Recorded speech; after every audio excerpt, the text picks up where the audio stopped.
A group of strangers walk into a club in New York City. They discuss life, love, and all the messy parts in between. They get to know one another. I keep them fed, their glasses full, and the conversations flowing.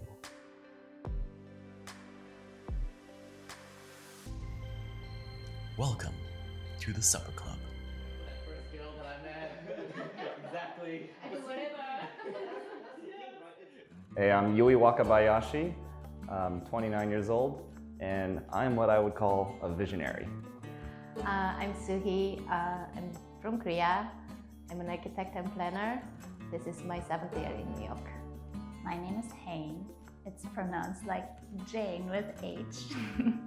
And I'm in New York for one and a half years now, from Germany. Alright guys, this is hummus with truffle eggs and roasted tomatoes. That looks fantastic. There's a bit of bread over there. Go for it. Right. The free tomatoes are for the guests only. Yes. Share it. Thank you. So I've been wondering what the 3 key decisions in your life have been to get to where you are today. First one are actually multiple ones to break up with all my boyfriends. My ex-boyfriends. I think the most intense breakup I went through was with a guy I was dating for not even 2 years, but it was we had a lot of ups and downs, and he was very, very, how do I say it in a nice way? It was back and forth. We got back together, we broke up, we got back together. At some point, we were both too tired, and he left. He left on a vacation on my birthday, and then I was like, okay, thanks. He wasn't very open to cultures, and that was always a big issue for me because I am from a different culture, and if he's not interested in the other half of my personality or my being, it's a huge issue. Also, traveling with him was always a struggle, and it was a toxic relationship, and I didn't want it to break up, but I also knew at the same time it's the only right thing to do. I'm here, and he's still in Germany, married with a kid, so I think we both found what we wanted. When I met my first girlfriend, and I'm lucky. I think it was probably the worst experience I've ever had in my life. But it Like, taught a lot of yeah, it taught a lot lessons. about what I didn't like. So she was very possessive, and I wasn't allowed to do anything at all. I had to spend all my time with her. We were in the same class. I did all her homework as well. No Sometimes I way. overdid it, and she got a higher score than I did. In the same assignment. Fuck. Oh my Was she God. Asian? Yeah, she's Asian. By the time it was cool because I'd never been with a girl before, so it was like, exactly. Yeah, this is great. So that lasted for 2 years of me just like being under the thumb and getting whipped every night and every day. So flagellated, Every I think. Yeah, every night, every day, just getting whipped, and then finally I got the courage to break up with her. And then suddenly I can do other stuff now. I can take extracurricular activities. I started taekwondo. I wasn't allowed taekwondo before. What? Yeah. She forbade Yeah, she forbade me for doing Why? because I'll be spending less time with her. Oh, So I did yeah. all sorts of stuff. So I How know old were you? I was 18. No, when we first going out, I was 17 at university. So 17. So I was with her 17, 18, and 19. Yeah. It was how old I was. And very desperate. yeah, I was. In high school, no one went out with me. Oh. Yeah, so as soon as university, oh shit, gotta get someone, right? Otherwise I'm like For behind. you. So I do whatever. Yeah, hear me. Homework. anything. but that really defined me on what I don't like. Don't like being told what to do. Don't like being always possessed, or don't like a girl that that, you know, forces you to do stuff for her.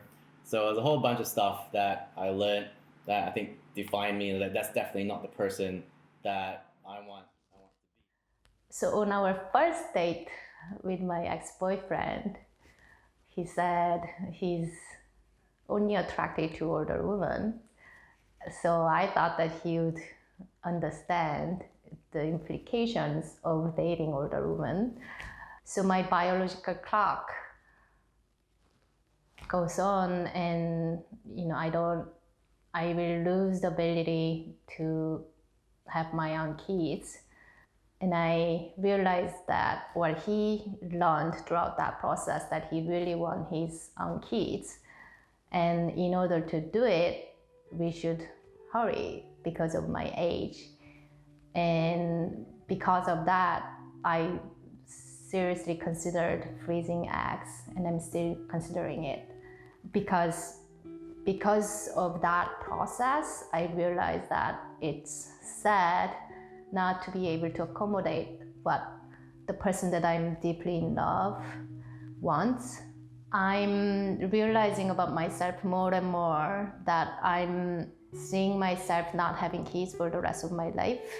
So when I think about the steps I've taken, right, and for me, it's a decision that I finally did was I listened to my ex-fiance and took her advice when she told me that I needed to go see a therapist. You know, I always thought the therapy was kind of BS and that I just thought it was a waste of money, right? So I went to go see a therapist, and the first question she asked me was, "Are you happy?" Now, I was together with my fiance or my ex-fiance for 4 years, and I never once questioned whether I was happy or not. And so when she posed that question to me, I thought about it. I was like, you know what?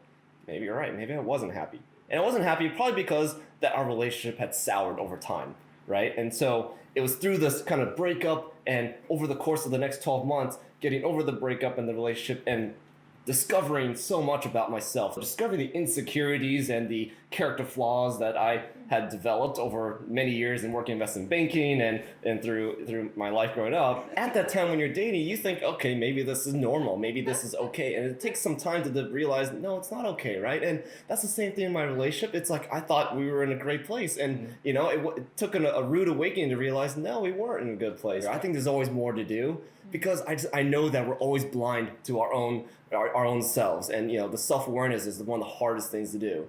And some people might think, okay, yeah, we're the greatest person on earth, but if they're thinking that, I don't know, I think there's probably other issues there. I think it's very brave to say that you're willing to ask for help.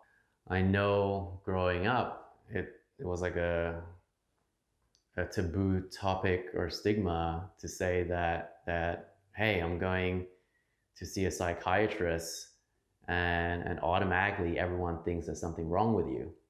You know, hide your daughters, hide your kids, hide your sons from him. And often, especially in our culture, we keep everything bottled in to our parents and also to relationships. We try to sweep it under the rug and say everything's just going fine, even when it's not, because it's a sign of weakness to admit that you need help, because no one's got time for that, right? Back then, we were all scraping by, trying to survive, make a living, moving to a new country, integrating, finding a job. No one had time for emotions. No one had time to say, hey, you know, I don't think I'm feeling so good. And that was just the way it was. I don't know, are you happy now? Yeah, You're I'm happy. loving it. It's been great. Yeah. I don't get upset or unhappy that often. So I think as long as I'm learning stuff, I'm getting new experience, I'm surrounded by friends and loved ones, you can always be happy. So I can have some cheese and wine, Yeah. you know? That's Roof a over good your one. head. A little bit of wine. Yeah, that's good. Maslow's hierarchy, a couple of that pyramid, I'm good.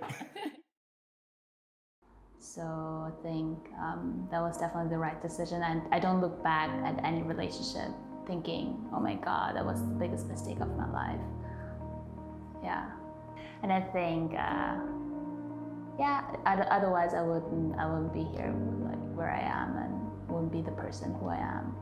I want to hear more about how like that transition, like you were kind of it's scary moment when you had to quit or you like whatever.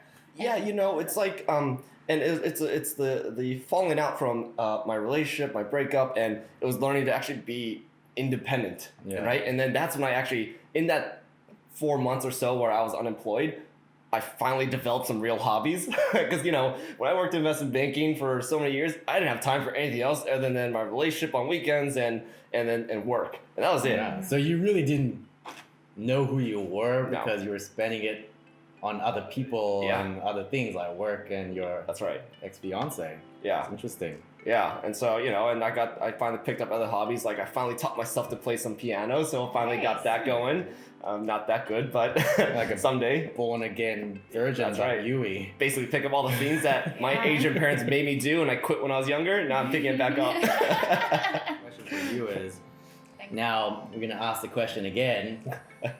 Are you happy? It's a good question. I think I can say I'm happy now. All right. Yeah. That's what you need. I'll cheers to that. All right, cheers, guys. We're all shaped by relationships past, fragments left behind, some broken, some corner pieces of your puzzle. They fill the spaces, pushing us forward, though heavy it may sometimes be. But we pick ourselves up, we keep going with a wink to the past.